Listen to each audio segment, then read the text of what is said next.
Welcome to Christian Athletic Ministry Podcast, a podcast for officials, athletes, coaches, chaplains, and anyone interested in the sports ministry.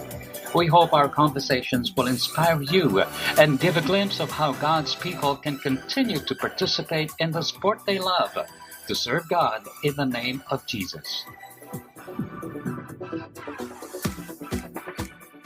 Hello, everyone. You are listening to Christian Athletic Ministry Podcast. Today's episode, we have Referee Wives. Hello, everyone. Hello to the listeners of this podcast. I'm Mrs. Jocelyn Baldado, and I'm wife of Joel Baldado, PBA referee. Hello, everyone. I'm Mrs. Annabel Mariano, wife of Jimmy Mariano, number 20. Anna? Hello, everyone. I'm Rosemary, a spouse of Harry Santos, one of the licensed referees. Thank you. Okay, so first question. How did you meet your husband? So mag-start muna tayo kay Miss Anna. Jimmy, nakalala ko lang yan dyan sa kapitbahay namin. Kaklase siya ng kapitbahay namin. Pinag-meet kami nung kapitbahay namin, nakaklase niya nung high school. Kasi yun, nag-shake hands kami, yun lang. Then, started as friends. Yun, makatok-katok siya sa bahay namin. Ayun, ganun nagsimula. Okay. So si Miss Jocelyn.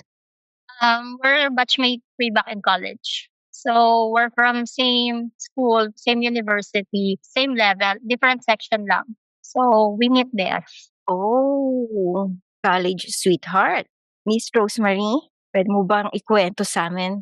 Paano kayo nagkakilala ni Harry? Yes po. Bali, schoolmate ko rin po siya sa isang subject. Same school din po.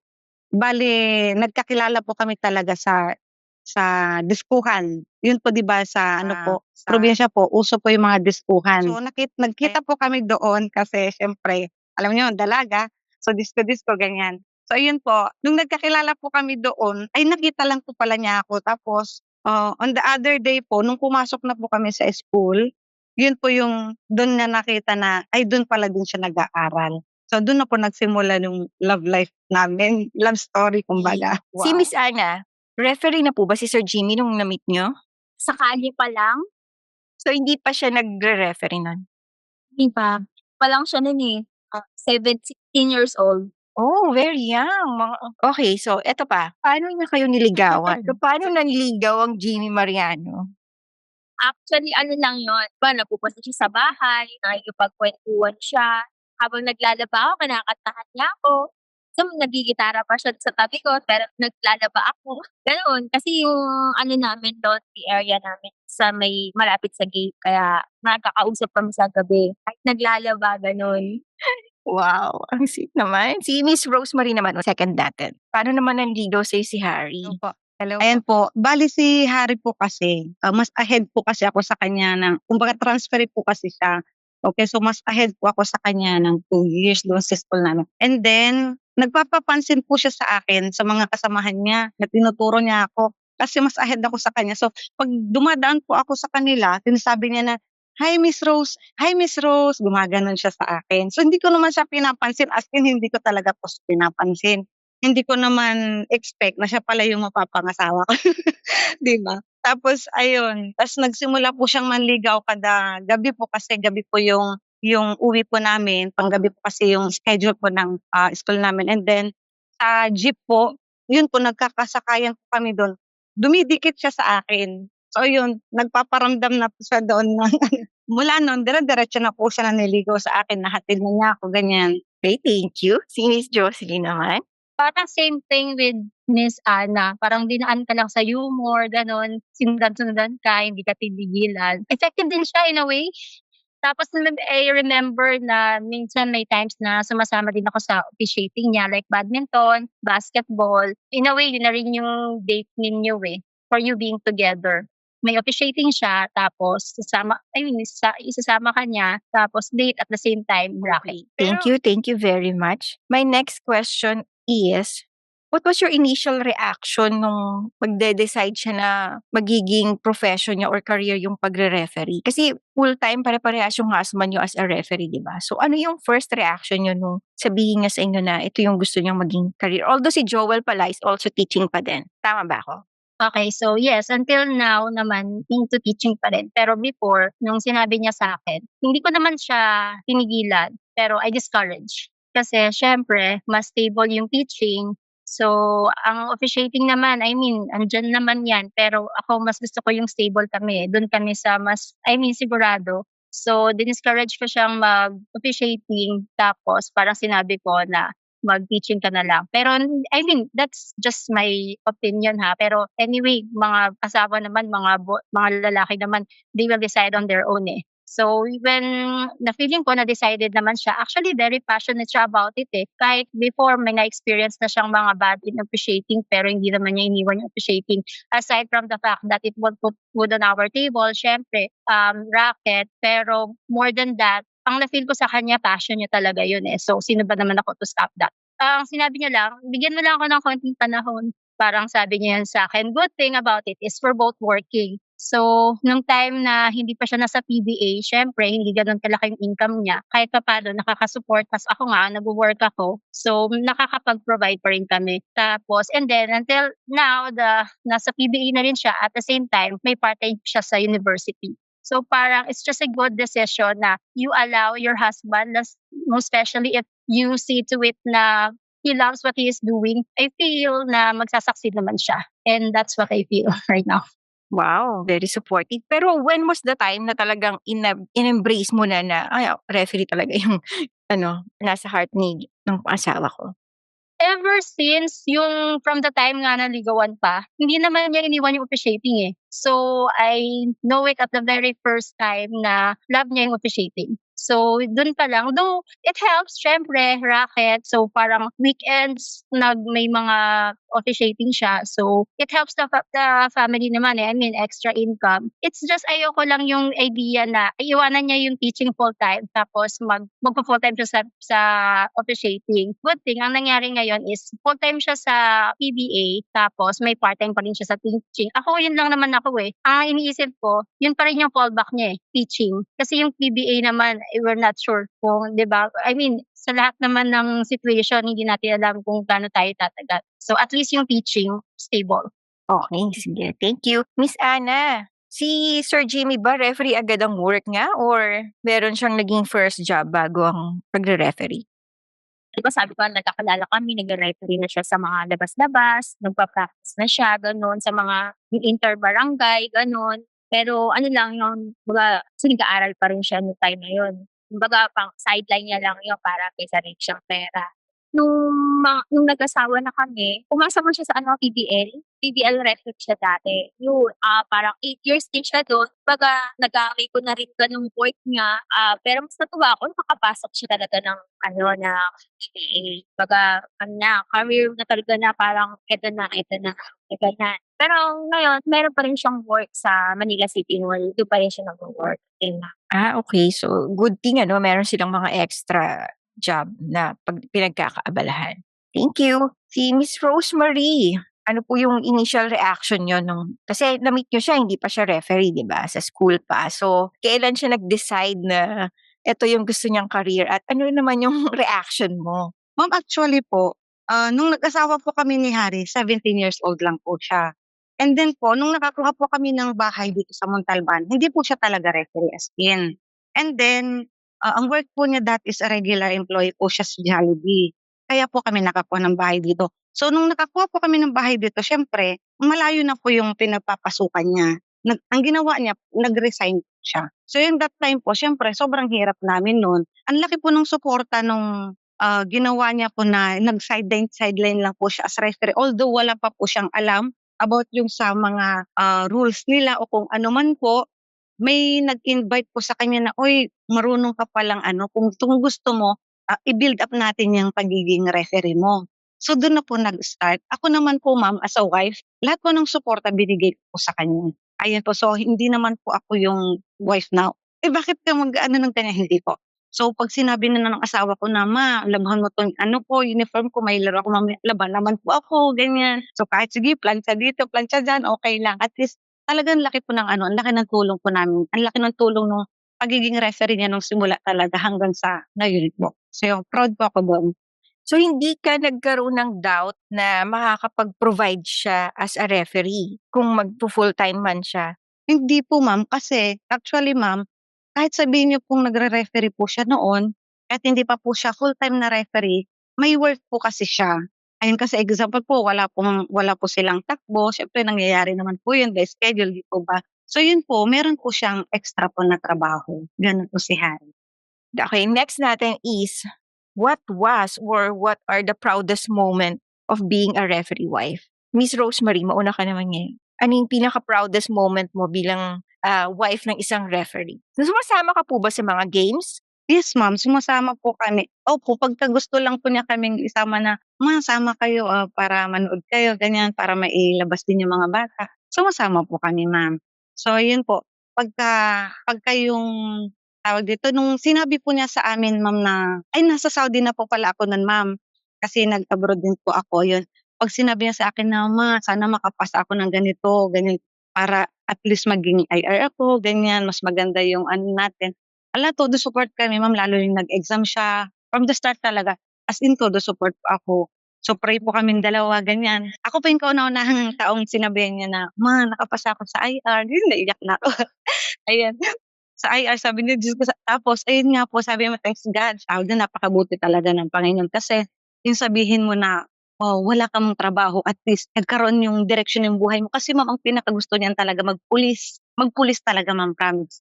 Pero nung naging ano na siya, naging referee na siya, talaga ma'am, laking pasalamat talaga namin. Okay, so yun yung proudest moment nung nakapasa na si Harry. Lalo nung nandun na siya ma'am, kasi nung sinelect na po siya na siya yung mga halimbawa ma'am yung pupunta sa ibang bansa, ganyan po ba, na-select po siya nun. Yun nga lang nag-pandemic kaya hindi mga natuloy. Pero at least meron po siyang napuntahan dati atay ma'am, dun sa ibang bansa.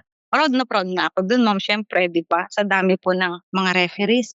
Thank you, Miss Rosemary. Miss Anna, proudest moment of being Mrs. Mariano? Yung proudest moment ko, nung when won as a awarded siya na Referee of the Year in 2011, 2012. So, tas sinama niya ako doon. Ayun, syempre proud ako sinama niya. Awarding. Oo, sa awarding, ayun. Tuwang-tuwa naman ako, syempre 'di ba alam mo yun, kumbaga parang ako rin, nanalo na rin ako as referee, 'di ba? Parang sa pinakamagaling na referee. Yun yung pinaka-proudest na moment ko nung time na yun. Thank you, Miss Anna. Si Miss Jocelyn naman. Hello. Actually, yung mga achievement niya kasi imagine from college, nag-officiate siya sa college university lang and then sa mga barangay and then yung napunta siya sa UAAP, NCAA, yung sa mga big league na until D-League, tas eto nga sa PBA. So, that's the proudest moment. Actually, hindi lang naman yun, kahit yung mga simpleng bagay lang, like kapag uuwi siya, tapos ikukwento niya, maganda yung pinito niya ngayon, tapos natuwa yung mga boss niya, yun, mga gano'n, mga simple moment and tsaka yung mga greatest achievement, we celebrate that. And proud siya sa sarili niya in a way, parang nakikita mo kung gaano siya kasaya, 'pag nagkukuwento siya, parang tantalizing eyes pa na parang, natutuwa siya kasi yung achievement na yun hindi lang naman para sa kanya, para sa buong pamilya. So, it means also na hindi lang siya yung magbe-benefit from that, pati yung buong pamilya. So, I think yun yung lahat ng pinanghuhugutan, eh. So, kapag meron kang na-achieve, it's not just for you but for the family. Yun, nakaka-proud lang din kasi ginagawa nilang lahat 'to para sa pamilya. Thank you. Okay, do you and your husband discuss games? Yes, madalas lalo na nung una, kinukuwento niya yung mga nangyayari doon o kaya minsan 'pag meron akong hindi naintindihan sa pinanonood ko, nanonood ako sa TV, pag-uwi pa lang niya, "Pa, bakit gano'n? Anong nangyari? Ba't ganito, nagalit na si ganyan?" Ayun, sasabihin niya na kasi ganito, ganyan. Lagi namin napag-uusapan lalo 'pag minsan yung may mga crucial games talaga siya na kaso minsan, nakikita ko sa kanya pagka medyo mabigat, tahimik lang siya pag-uwi. Siyempre ginagawa ko, kinakausap ko siya para ba kasi feeling niya parang tama ba yung decision ko, yung mga tawag ko, parang gano'n yung feeling kasi no'n, 'pag siyempre kilala ko yung husband ko, 'di ba, kaya minsan mas inaano ko na makapag-usap sa kanya para lumabas ba yung sama ng loob niya, yung nararamdaman niya, hinanakit niya, parang gano'n. Yung mga napag-uusapan namin sa mga games, lalo na yung crucial yung kay asawa ni Danny Cazotto, tsaka si Ping Reese. Saka yung kay Conley, yun, di ba? Yun ang pinakaano niya sa game na yun. Ilang araw din niyang ano yun, tinitingnan niya kung ano ba yung tama. Kung tama yung ginawa niya, kung anong nangyari talaga, gano'n. Kasi maraming nambubulabog sa kanya talaga nung time na yun. Pero actually, bilang referee, alam mo talaga yung pagkakamali mo eh. Tapos, sabi nga nila, hindi ka makatulog, ganyan. Miss Rosemary, nagde-discuss po ba kayo ng games? Tapos, nag-a-ask po ba siya ng feedback sa inyo? Yes, ma'am, actually. Basta po kada uwi po niya, siya na po mismo yung nagkukuwento sa amin kung ano yung pong nangyari, ganyan. Sa akin naman, hindi naman ako makapag-decide na mag-react sa mga kung ano man sinasabi niya kasi hindi ko naman alam kung ano po yung nangyari. So, iyon po. So, support na lang sa asawa ko para at least na ilalabas niya kung ano yung saloobin niya. Miss Jocelyn, hindi ka ba niya sinasabihan na, "Huwag ka na nga makialam, wala ka naman sa game eh." Hindi naman. Actually, feeling ko same with the other wives, yun talaga yung way nila para to express kung maganda ba yung game, 'di ba? We just celebrate. Kapag hindi naman maganda, para lang mailabas nila. Actually, feeling ko nga from first quarter to fourth quarter pinag-uusapan niya namin kung anong mga nangyari. As in, ganun ka-detailed yung mga usapan with all the technicalities. I mean, yung mga terms minsan, tama sila, hindi namin maintindihan yung mga terms. Siyempre, wala naman sila ibang way to express that. So, may mga terms na hindi namin maintindihan, but still, we listen. Pero ang maganda nga doon, yung mga like us, mga wives, kahit hindi maintindihan yung full details, we just have to let them feel na we're here, na nagsusupport kami, bad game or good game, parang we are here for them. Support lang, ganun. Thank you. Ano naman yung, kanina napag-usapan natin yung proudest moment, ano naman yung hardest part of being a referee wife? Miss Jocelyn, mauna ka na. One thing, siguro kapag nasasama sila sa mga sa kaguluhan, like yung husband ko parang lagi siyang present sa mga sapakan Parang lagi siyang nahahagis na nasasapak. Pero I don't take it personally. Parang it's just part of the job. Pero ang hardest part, I think, yung pag nagkamali talaga sila. Tama si Miss Anne, they really feel bad about it. Nasa kanila yung days bago sila maka-let go. Papanoorin nila pa ulit-ulit yung video, ano ba yung tama ko or ba't hindi ko to nagawa. Dahil araw nila yon bago sila maka-recover. So that's the hardest part, I think. More than dun sa nasasapak physically, yung emotion talaga, yung talaga yung mas mahirap silang. I mean, nahirapan silang maka-recover. Yung nakikita mo, no, na parang nai-stress yung asawa mo na parang sinisisi niya yung sarili niya or Actually. Kasi hindi lang naman siya yung nakataya dito pati yung team. Kasi pinaghirapan din yun ng team And sa pagkakamali mo, parang naiba yung decision ng game, which is well acceptable pa kasi wala namang perfect officiating, sabi nga niya. Wala naman daw ganun. Pero but still, you need to do the right call. Pero there are things na nangyayari naman yun talaga, so they feel bad about it. Miss Anna, marami na siguro yan. Hardest part of being a referee wife. Kulang isang oras, joke.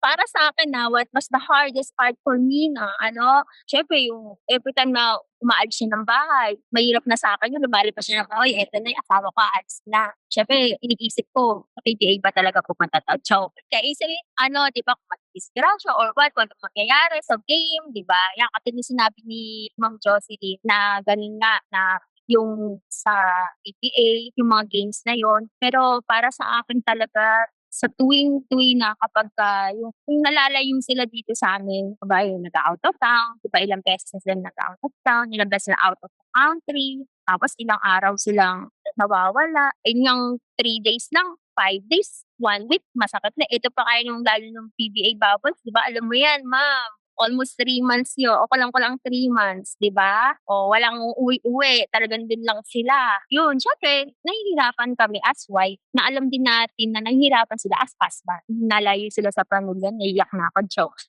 Kasi ayun yung hardest part sa akin. Pero alam ko naman, kaya nating yun. Naintindihan naman natin yung trabaho nila. Part ng work nila yun. Distance, yung mahirap. Si Miss Rosemary naman, ano po yung, alam ko malayo ang husband mo ngayon. Yes, ma'am. So, ang pinakamahirap po siguro para sa akin, ma'am, nung nag-start po kasi siya, syempre, di ba nasabi ko po sa inyo kanina na sumasama po kami. Pero yung, kumbaga, isang beses, dalawang beses, ganun po, nasasama kami. And then, may maririnig po kami as bullying talaga sa kanya. Kasi syempre, baguhan pa lang po siya. So, may mga naririnig kaming mga iba talaga yan, kalbo yan. Kung ano pag nagsasabing masasakit tanga, kalbo, maganon yung mga audience. Pero hindi nila alam, yung sinasabi nilang ganon, silent lang po siya. Hindi po siya yung nakikipag-away na, o tara, suntukan tayo, yung mga ganon. Hindi po siya ganon. So, syempre, as part ng referee nila at rules nila, kumbaga part na po kasi yan dun sa trabaho nila. So, yun po. Tapos, ang pangalawa pong pinakamahirap talaga, yun po yung sinabi ni Miss Ana kanina, na yun, yung pag-alis-alis nila papuntang ibang bansa, yun po yung pinakamahirap. Pero, kahit na mahirap po, kailangan tiisin kasi at least tulong po yun sa pamilya niyo, eh. So, malaking tulong po yun para sa pamilya niya. Tsaka pa sa pag-grow niya po, dun sa mga knowledge niya, ganyan. Ayun po. Next question ko na yan bullying. Ano yung, I'm sure nabubully yung mga husbands niyo, no? Pero Miss Rosemary, mag-start na tayo sa'yo. Ano yung harsh, yung pinaka-harsh na narinig mo from an audience ba? A coach, player, or co-referee? Sa audience po, ma'am, kasama ko yung mga anak ko, nagre-referee siya sa mga barangays o ayun, kasama po kami. Naririnig namin na, bubutang, ayun. Alam niyo naman po yung mga tao. Siyempre, sa akin naman, bakit po pakikinggan yung mga sinasabi ng mga tawag dito, yung mga audience natin. Tapos, bakit po pakikinggan sila? Mas nalalaman ng asawa ko yung ginagawa niya. Hindi po kami nagsasalita doon. Tapos, kasi po nag-dealer din kasi kami ng soft drinks. Sabi nila dati na, ay, yung referee na yan, driver lang yan ng soft drinks. So yun po. Pero ang hindi po nila alam, siya po ang may-ari ng soft drinks. Kaya sabi ko, sige lang pa, okay lang niya. At least, tayo yung nakakaalam. O, nasan po ba sila? Wala naman, di ba po, ma'am? Hindi naman sila nakakatulong, eh. So, ayun po. So ano po yung nararamdaman niyo kapagka nakakarinig kayo ng mga gano'n? Ma'am, actually, ma'am, parang mas naano ko pa dun sa nararamdaman ng asawa ko. Yung parang mas concerned pa ako dun sa nararamdaman ng asawa ko. Kasi pagkatapos ng game, ma'am, siyempre nandiyan na yung mga bullying, naririnig namin lahat. So pagkatapos ng game, lumalapit sa akin yung asawa ko. Makikita ng mga audience na nagsasabi ng bobo, ganyan. Ay, asawa pala yung ganyan. Pero iniisip ko yung kapakanan ng asawa ko na, okay ka lang. Ganun kaming dalawa, ma'am, sa totoo lang. Thank you. Thank you. Miss Ana, anong pinaka-harsh na narinig mo at anong naramdaman mo? Madami kasi. Minsan ako pa yung patola talaga, hindi yung asawa ko, sa totoo lang, Siyempre magigigil ka sa mga sinasabi nila lalo na dun sa 'di ba nanonood ako ng PBA, ta's hindi nila alam na ako nandun, one of the audience, tapos maririnig ko sa "Tanga-tanga na referee na 'yan, number 20 na 'yan, Mariana umuwi ka na." 'Di ba no, parang gusto mo silang banatan, gusto mo silang sagutin. Ang ginagawa ko na lang na lang ako, sinasagot ko sila yung in-air vibe. Kumbaga hindi sila yung kinakausap ko. Kumbaga, mukha mo, gaganon ko, pakailan mo ba, gaganon na lang ako para masabi ko nga yung mga nararamdaman ko na hindi nila alam, 'di ba? Kasi hindi nila alam asawa pala ako nung inaano nila, binubuli nila, 'di ba? Oo, tas 'pag may kasama ko, "Uy, mare-mare, ayan na," sabi niya gano'n. Inaano na si pare, "Hayaan mo sila, naku sawa na ako diyan, na lang, pasok dito, labas sa kabilang tenga," gano'n na lang. Ganyan kapag nanonood ako. Sa social media naman, maraming nagba-bash din sa kanya, grabe. Minsan pinagbabantaan pa sila. Through chat, ginagawa niya lang niya. Tas inaano na lang niya, yung hindi niya na pinapansin. Marami pa nagbabanta talaga sa kanya. Magugod ako, iba magugod evening pa sa kanya, pero pagkatapos nun, ang haba-haba na sasabihin, inaaway siya, lalo pag Ginebra fans. Ay naku, Diyos ko po, ang dami. Sabi ko, "Wag na, hayaan mo na lang 'yan, wag mo na patulan, deadmine mo na lang 'yan, lagay mo na lang sa spam mo 'yan." Ayun ang ginagawa niya, spam niya na lang. Hindi mo na rin mabilang talaga. Wala na, dead mo na lang. Kumbaga sa lahat ng ilang taon na ba siya nandiya-diyan, wala na, pasok na lang dito. Gano'n lang. Na-immune na ba? Na-immune na, kaalos na. Miss Jocelyn, ano ang pinaka-harsh at ano yung naramdaman mo? Opposite ako with Miss Rosemary tsaka Miss Annabelle, kasi kami wala naman akong siguro dahil bago pa lang siya sa PBA, wala akong masyadong experience. And one more thing, hindi niya kasi kami masyadong pinapanood ng game. Kasi yun nga yung concern. Parang ever since once pa lang ako nakanood. Tapos yung mga UAP NCAA niya, hindi never ako doon nanood. Tapos itong PBA, parang once pa lang. Kasi ayaw niya nga akong panoodin kasi nga, yun nga yung concern niya din na marami daw mumura sa kanya, maraming magsasabi ng mga bad things, ng mga bad comments sa kanya. Ako na lang kung paano ko siya i-accept, it's just part of the job, 'di ba? Para sa akin, kung if you're going to accept it that way, it's much lighter. Tapos Hindi naman siya direktang inaatake, it's just the situation. Yung sa pag-acceptance, siguro dahil din wala kaming masyadong experience na unlike kila Miss Annabel na may chat pa, wala kaming natanggap na gano'n, eh. Kaya naman yung palagpasin, yun nga, yung sinigawan siya. Hindi ko nga yun narinig, eh. Sabi niya minura-mura daw siya, pero medyo malayo kasi ako dun, eh. So, ang sa'kin na lang, iniisip ko siya na kung paano siya i-accept is yun nga, part ng trabaho niya, nothing personal. Pero hindi ka ba ever na-curious na, "Sama nga ako diyan para marinig ko kung ano mga sinasabi ng mga taong 'to sa'yo." Yun nga, so yun, but once lang, sumama lang ako ng once, kasama ko pa nga yung daughter namin that time, eh. Ang daming nagmumura, sumisigaw, so hindi ko na-feel na siya yung na-bash kasi nga nagmumura lang naman sila in general. So, hindi ako na-feel bad about it. Wow, good for you. Ako, meron yung time na gusto kong makipagsuntukan, narinig ko yung bina-bash yung referee ko, eh. Teka nga, may ganyan. So, yun yung next question ko. Kung kayo, ganyan niyo siya na-experience niyo ba na yung mga anak niyo marinig yung mga bashing na ganyan? Tapos ano yung naramdaman nila? Tapos ano yung naramdaman niyo as parent dun sa naramdaman ng anak niyo? Alam niyo ba yun? Nagkaroon ba kayo ng fear? Lalo na si Miss Anna, siya nakaka-receive ng death threats. May mga fear bang ganon? Sige, unahin na kita, Miss Anna. Yes, nakaka-receive nga kami yan. Gusto mo sinasabi ko lang sa mga anak ko noon, part of life yan, part of work yan ng papa nyo, alam niyo na, artista papa nyo, mga ganun banda. Artistahin kasi papa nyo kaya gayan. Na yun yung mga inaano ko sa kanya, lagi lang talagang pagdasal natin yung safety ng papa nyo, na sana hindi din tayo pabayaan, di ba? Na hindi tayo masama sa gulo na ganyan. Yun lang naman lang, lagi ko sinasabi sa mga bata. Eh. Pero kapag kunwari yung ganyan, tapos hindi ako nagpapahalata sa asawa ko na natatakot. Siyempre ako natatakot din ako talaga. Hindi ako nagpapahalata sa kanila. Lalo sa mga anak ko na nagalo. Kasi syempre, di ba, pag makikita nilang kabado ka na ano, di ba, yung natatakot din yung mga anak mo, di ba? Napakita ko lang na hindi kaya natin yung kasi lagi lang magdasal. Ganyan. Sabi ko, huwag na kayo lalabas ng bahay, dito kasi magbabahay. Ganyan na lang. Choke lang. Pag ganyan ang ginagawa ko sa kanila. Nadaan ko na lang din sa biro. Kasi itong asawa ko, magaling dito sa biro eh. O, hintayin ko yan. Ganyan. Tapos mag-aano kami, inom na lang kami. Iyain ko na lang. Alam mo, pag biro dito, di ba si Jimmy? Sobrang malaki din ang topak sa ulo na ito. Pagdating sa biruan, papatawa ka na lang talaga eh. Meron ba sa mga anak mo na nagsabi sa'yo na grabe na or nasaktan, nakita mo na nasaktan sa mga receive na comments ng papa niya?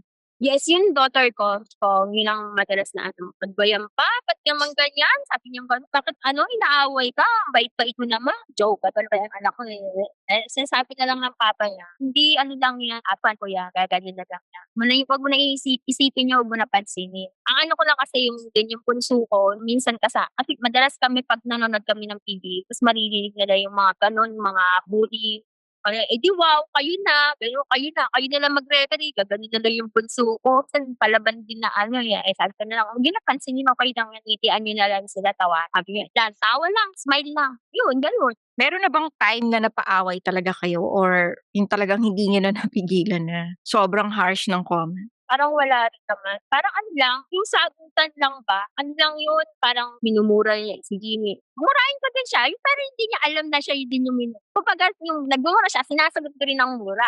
Pero hindi ko siya inaano, hindi ko, "Oy, gano'n yung mumurahin." Hindi. Doon ako nakatingin sa harap para sabi niya, "Tangina mo Jimmy tingnan mo rin, gaganyan na lang ako. Tingnan mo rin, gaganyan na lang ako sa kanila." Yun, gano'n ang gagawin ko sa kanila.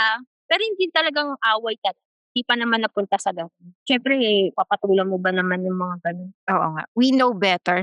Yeah, dala lang yan talaga ng yung sa game, 'di ba, yung sitwasyon. Thank you, Miss Rosemary. May mga anak na po meron na po kayong anak 'no? So meron na ba yung time na nakarinig yung mga anak mo? Yes, ma'am. Yun nga po yung sinabi ko sa inyo kanina, ma'am, yung bullying po nung kasama po kami. Nung barangay pa po yung tinatakbuhan niya, tinitipuhan niya.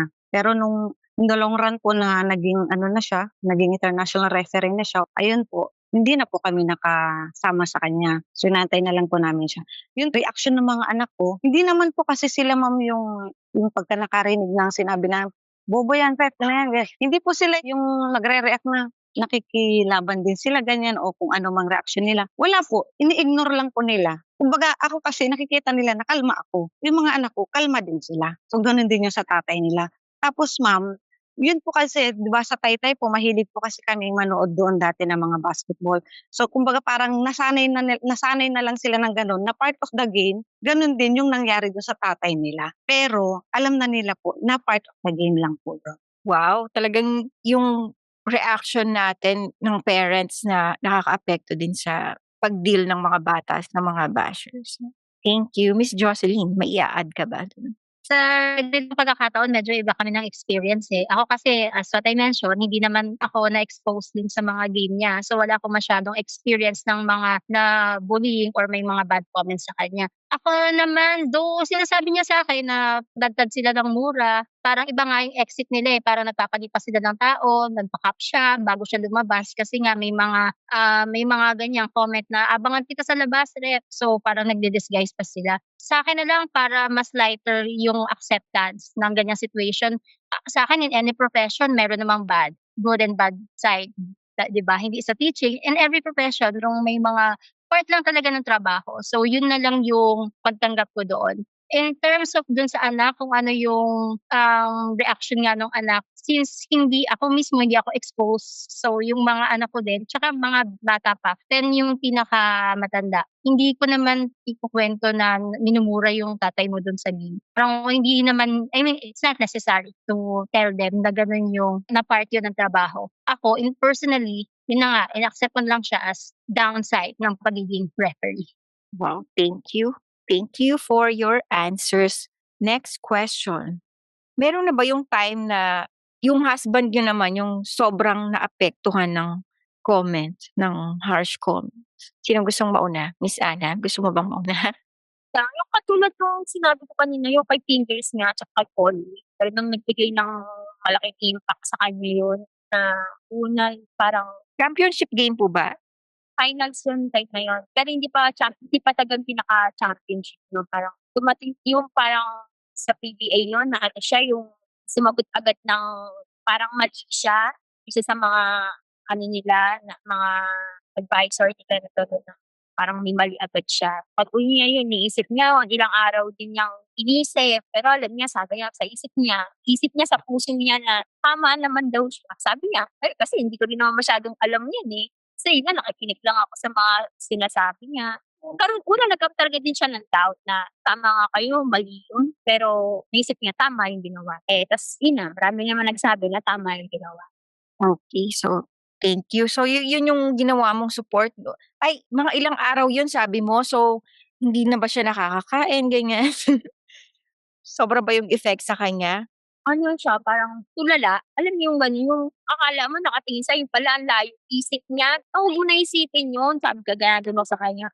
Tama yun, tama kahit hindi ko alam kung tama nga eh. Tama yung ginawa mo, ikaw pa galit-galit mo, di ba?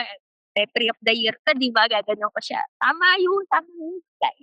Baga inaano ko siya na tama yung ginawa niya. Tama naman pala talaga. Kailangan namang kontrahin ko pa siya, kailangan talaga suportahan natin ano man ang ginagawa ng mga ano nila sa buhay. Thank you, Miss Ana. Miss Jocelyn, meron na bang game si Joel na hindi nakatulog?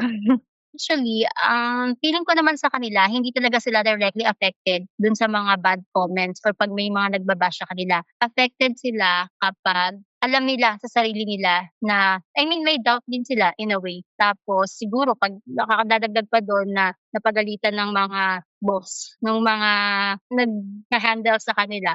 So, yun yung pinaka-times na naalala kong sobrang dinamdam niya yung game. Kasi nga as I mentioned kanina, hindi lang game yung apektado, eh, pati yung mga players din, eh. Parang yung mga players kapag kukunin mo rin yung tiwala nila, eh, tama ba? Kapag alam nila na mali ng mali kaagad yung mga pinipito niyo, mano-note nila yun, matatandaan nila yun sa'yo, eh. Kaya you have to gain your respect, their respect pala. So, kapag may mga times na may maling tawag sila, siguro nag-a-accept din naman sila, eh, 'pag mali yung tawag nila. Yun yung pinakamahirap para sa kanila, lalo na kung malaki yung apekto nito sa game. Pero yung mga basher, I don't think hindi na nila kino-consider, eh. Kalaban na nila nito yung sarili nila. Oo, kasi alam na nila yung ano 'no, yung basher is wala namang effect masyado. Anyway, Miss Rosemary, meron na bang game si Harry na talagang gusto niya nang mag-quit, ganyan? Oh, this is not for me. May mga ganyan ba? So far naman wala pa naman po, ma'am. Wala pa naman po kasi si Harry naman hindi naman po kasi siya palaimik, eh. So wala naman po akong maikwento sa inyo ng ano, mahabang kwento na experience niya na about sa mga comments na ganyan kasi ni-ignore na lang naman po niya yung mga yan. Silent lang po siya. Sure. Would you encourage your son or daughter to be a referee? Why or why not, Miss Jocelyn? Kung pipiliin niya yon, kung yun talaga yung gusto niya, just like my husband, go for it. Pero encourage na sabihin ko na mag-referee ka, I don't think so.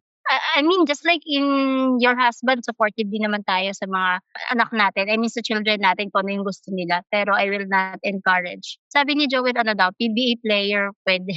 Pero parang hindi rin gusto na maging PBA referee. So I don't encourage. Pero when time comes, support naman tayo kahit anong profession yung gusto nila. Miss Ana? Pag may isa sa mga anak mo gusto na, ay magre-referee din ako, ma. Nung una, ganyan sila, nung mga bata sila, kasi nakikita nila yung papa nila sa TV, ganyan. Ma, gusto ko yan, mag-referee. Sabi ko, kung ano man yung nasa puso nila, syempre, inaano ko sa kanila na, yung kung ano gusto nila, go. Kasi nagagawa din naman nila yan pag-referee. Nakakapag-referee na rin naman sila. May mga gusto-gusto rin talaga sila sa buhay. Kaya sabi ko, kung di nyo masundan ang yapak ni papa nyo, kaya kahit mga pa-sideline, kasi malaking tulong din yan, napakalaking tulong sa diyan tayo nabuhay sa pagre-referee. Nasasabi ko sa kanila, simula sa lolo, kaninunuan nila, lolo, mga referee sila mga ano sila yan, mga tsuhin. Meron yan sa mga anak ko na magiging referee din yung tingin ko na. Kasi may nagko-committee sa mga anak ko, kasi may mga Sunday league kasi dito sa amin tapos sila ng lolo nila yung nag-aasikaso. Yan. Kung nagko-committee, ganyan. Tapos minsan pag walang available na referee, yung isang anak ko nag-referee na rin. Kahit sa mga bata-bata. Actually, feeling ko magandang skill yan eh. So, siguro kahit yung mga sideline din. Thank you, Miss Ana. Miss Rosemary, okay lang ba sa'yo na maging referee ang isa sa mga anak mo o mga anak mo? Of course, ma'am. Siyempre, sino ba naman, ma'am, hindi mas proud pa sa makikita mo kung sakali yung anak mo nandun sa TV, di po ba? Tapos napapanood ng sambayan ng Pilipino kahit sa ibang bansa pa po yan. So, yun po. Pero kung ano po yung gusto nila sa buhay nila, it's either po na gusto nilang mag-referee or whatever, support lang kami ng asawa. Ayan po. Wala naman po kaming against if ever po na ayaw nila o ganyan. Pero sila po kasi mahilig po kasi sila mag-basketball. Siyempre, parehas po lalaki. So, yung anak ko kasi mas gusto niya yung mag-basketball. Yung bunso ko po yung idol niya kasi yung tatay niya. Parang niya na gusto niyang mag-referee. So, yun, nagpa-practice silang mag-ama dito. Ayun, sila pong dalawa talaga. So, move on tayo. Paano ko ba itatanong to? Do you have a dream for your husband's career? Meron pa ba? Miss Ana, do you have a dream for Sir Jim? Sa career in terms of his career. Na siguro, okay na ako sa kanyang ganyan. Kasi parang yun na yung magiging niya. Diyan na siya magre-retire. Yeah, yun na. O baka malay mo maging siya, mas mataas pa, mag-level up pa. Ganyan lang ko sa kanya kasi mas nakikita ko masaya siya sa ginagawa. Nakikita ko rin sa kanya at hindi lang yun, nakikita ko na tinutulungan niya yung ibang mga tao, mga magiging na referee natin. Magsisimula pa lang, tinutulungan niya, tinuturuan. Bibigyan niya ng hanap buhay. At sa isa ka natutuwa ako sa kanya, nagiging matulungin siya. Wow, thank you. Thank you, Miss Ana. Miss Jocelyn, meron ka ba bang dream for Joel? Actually, hindi ko to dream para sa kanya. Ito lang yung na-foresee niya sa sarili niya. Kasi yung officiating naman, I mean yung referee, hindi mo naman kaya tumakbo until 16 years old ka. Meron siyang certain age na doon ka lang mag-stop. So, though basketball pa rin, parang he see himself na parang sa mga technical official. Mga supervising, Yes po. Kasi ayun na doon yan, na-master na nila yun yung officiating. So, it's about time naman for him to transfer the knowledge. Parang yun yung nakikita niya. Would you know kung may dream siyang maging NBA? Meron akong mentor na ang dream niya is magkaroon ng Asian NBA referee. So, na NBA, parang hindi ko narinig sa kanya na mag-NBA kasi hindi niya gustong mag-abroad. Yun nga, kagaya nga sabi ni Miss Ana, hindi same with Will, hindi rin nila kayang mahiwalay sa pamilya nila ng gano'ng katagal. So, hindi ko narinig sa kanya yung NBA. Yung 'pag hindi niya na kayang tumakbo, still basketball officiating pero in different parang position. Normally, yan ang next career path ng mga referee. Kung pagki-clinic, tapos yan sa pro yung mga supervisory position. Miss Rosemary, meron ka bang dream para sa career ni Harry bilang referee? Actually, ma'am, yung sa dream kasi ni Harry, ma'am, as referee now, wala na po akong mahihilin sa kanya as long as masaya po siya at support namin po siya. So, go lang po siya. Kung sakaling may gusto pa po siyang i-proceed sa kanyang career, support lang po kami ng yun. Thank you, Miss Rosemary. Ang alam kong mga next career path ng FIBA license is Olympic, World Cup, mga ganyan. Yan ang mga next, desires. Okay. So, ito na yung aking last question. What is the one thing you want coaches, players, and fans to know about you, referee wife? Ganyan. Not about the referee, but you as a referee wife. Miss Jocelyn, would you like to start? Ano yung gusto mong malaman or gusto mong sabihin sa mga tao? Actually, hindi naman sa nakakalimot, pero may mga tendencies na gano'n yung mga players and mga coaches, eh. We accept the fact na sometimes nagkakamali din sila and it's not an excuse. Pero it's just, sabi nga ni Joel, kahit ano namang training, kahit sila mismo, same thing with the referee. Kasi wala namang perfect officiating, walang perfect game. Magkakamali sila at magkakamali din yung mga players. Yun lang yung sana na they keep in mind na pag nagkamali yung mga referees, okay lang naman magalit eh. Part yun ng emosyon nila. Pero wag sigawan, wag murahin.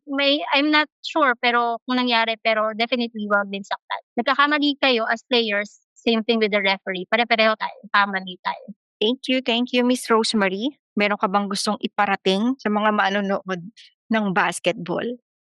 So bilang po sa mga manonood po ng mga basketball, lahat po naman tayo is naging audience po sa isang league, di po ba? So in case lang po na nagbubuli kayo, sana naman intindihin niyo rin kung tama yung mga pinagsasabi niyo. Na dapat alam niyo rin sana yung mga rules na hindi kayo dapat basta-basta nagsasalita. So ayun po kasi syempre tao lang din po talaga sila. Kumbaga yung sinabi nila na nobody's perfect. Pero hindi po yun dapat na salita. Kasi syempre do'n sa pagkakamaling 'yun dapat kailangan mo talagang itama, na kailangan hindi ka talaga magkamali. Ang maipapayo ko lang po sa kanila, ma'am, support your husband in whatever he is and understand. Iyon po, ma'am, ang pinakaimportante as part of the referee's wife. Ayan po, thank you. Thank you, Miss Ana. Meron ba yung mga gusto mong sabihin bilang referee wife sa mga fans or sa mga nagbibigay ng mga bad comments? Tama man o mali ang ginagawa ng mga is di masasabi at masasabi talaga sila, eh. Yun ang ano din, eh, ano na lang, dapat parang nila sila makaintindi, 'di ba? Parang sa isip nila na sana ayusin nila yung mga sinasabi nila talaga. Support lang ako talaga lagi sa asawa ko, support lang sila, that's it, yun lang. Yun na lang. Okay, thank you very much sa pagpayag nyo sa interview na 'to. One last thing na gusto kong marinig is, ano naman ang message nyo sa mga asawa nyo? Yan, sige Miss Ana, mauna ka na. Kung nakikinig ka man or what, pagpatuloy mo lang yung mga tamang ginagawa mo sa buhay. Alam ko na talagang gustong-gusto mo yung ginagawa mo. Support ako all the way. Alam mo na mula noon hanggang ngayon, nakasupport ako sa mga decision mo, sa mga nangyayari sa buhay mo. Ayan lang at alam ko naman na ang isip mo at ang puso mo ay para sa lahat. Ay, hindi, mali. Para sa akin lang kasi. Joke. Lalo na ang puso. Ayun na yung masasabi ko sa kanya. Lagi naman kami nag-uusap eh. Thank you. Thank you, Miss Ana. Miss Rosemary, anong message mo kay Harry? Hello, Papa. Kung maririnig mo 'to, ang mapapayo ko lang po sa inyo, lagi ko pong sinasabi sa inyo pa na, lagi ka pong mag-pray, bago at pagkatapos ng game, and then enjoy mo lang the game. Yun lang, Papa, and I love you always. Salute. Well, I'm just here for support, most especially pag bad game. I mean, nandito lang naman kami to listen eh. Kahit wala kami naiintindihan yung situation. Pero we're here to support. At kung saan ka man palarit, kung ano man yung decision mo in life, I mean, nandito ako to support whatever path you will take. Thank you, thank you. Nag-enjoy ako tonight. Maraming salamat sa inyo at pumayag kayo. Maraming salamat sa mga husband nyo. I hope na may natutunan ng ating mga listeners tungkol sa mga referee wives. Yan. So I am very grateful. Salamat. Thank you po sa nag-invite sa amin and sa podcast na ito. Thank you po, ma'am. Sa dalawa kong kasama na referees wives din po katulad ko. Maraming salamat po kay Miss Jocelyn and Miss Anna for sharing po sa mga ideas nila and yung mga experiences nila about referees wife. Dito ko po nalaman, ma'am, na magkakaiba po pala kami ng mga experience about doon sa mga naranasan nila. Napakaganda pong program po ito para sa amin kahit papaano, ma'am, na nakapag-share po kami ng mga saloobin namin para sa mga audience na rin, ng mga nambubuli sa mga asawa namin. Tapos syempre yung mga nagsasalute sa mga asawa namin na naging referee. Yun pong makita mo lang yung asawa mo na dati lang nasa barangay, na binubuli, tapos nakikita na nila sa TV po. Tapos, syempre ma'am, naka-proud po yun. So, ayun po ma'am. So, maraming salamat po sa lahat po ng nag-officiate. So, God bless po sa lahat and salute to all referees and referees wives. And thank you po ma'am. God bless. Bye-bye.